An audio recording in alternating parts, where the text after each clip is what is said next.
রেসিপিটি গরম ভাতে যে কি অপূর্ব লাগে, না বানালে মিস করবেন।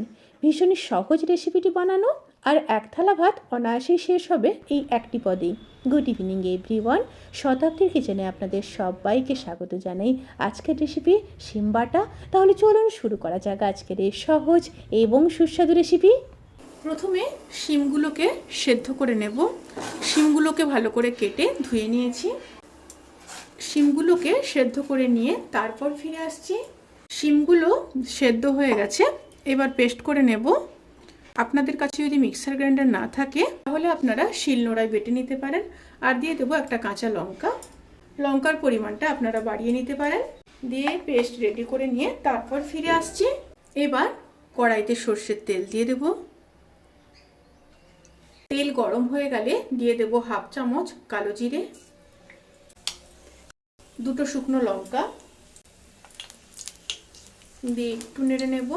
তেল থেকে যখন সুন্দর একটা স্মেল বেরোতে শুরু করবে সেই সময় দিয়ে দেব দুটো বড় সাইজের কেটে রাখা পেঁয়াজ, কুচিয়ে রাখা 8-10 কোয়া রসুন। পেঁয়াজ আর রসুন হালকা ভেজে নেব। পেঁয়াজ আর রসুন যখন হালকা ভাজা হয়ে যাবে তখন দিয়ে দেব বেশ কিছুটা চিংড়ি মাছ। আবারও সমস্ত উপকরণগুলোকে খুব ভালো করে ভেজে নেব। সমস্ত উপকরণগুলো যখন খুব ভালো করে ভাজা ভাজা হয়ে যাবে তখন দিয়ে দেব পরিমাণ মতো লবণ, আর দিয়ে দেব হাফ চামচ হলুদ গুঁড়ো। সাথে দিয়ে দেব বেটে রাখা শিম, দিয়ে খুব ভালো করে মিশিয়ে নেব। খুব ভালো করে মিশিয়ে নিয়েছি। এবার 5 থেকে 7 মিনিট মিডিয়াম টু হাই স্টিমে হতে দেব। শিমের ভর্তা কিন্তু পারফেক্টলি ডান।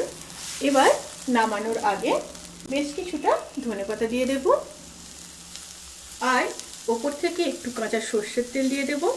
তাতে করে খেতে কিন্তু বেশ ভালো লাগে।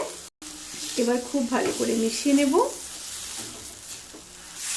এই ভর্তাটি গরম ভাতের সাথে যে কি ভালো লাগে, না বানালে কিন্তু মিস করবেন, অবশ্যই বানাবেন। এবার গ্যাসের ফ্লেমটাকে অফ করে দেব। অফ করে দিয়ে গরম ভাতের সাথে গরম গরমই সার্ভ করব। রেসিপিটি কেমন লাগলো প্লিজ কমেন্ট করে জানাতে কিন্তু ভুলবেন না। যদি ভালো লেগে থাকে তাহলে সাবস্ক্রাইব করে পাশে থাকা বেল আইকন প্রেস করে নোটিফিকেশান অল করে রাখবেন। তাতে করে আমি যত রেসিপি দেব সমস্ত লিঙ্ক আপনাদের কাছে পৌঁছে যাবে। আপনারা সবাই ভালো থাকবেন, সুস্থ থাকবেন, সাবধানে থাকবেন।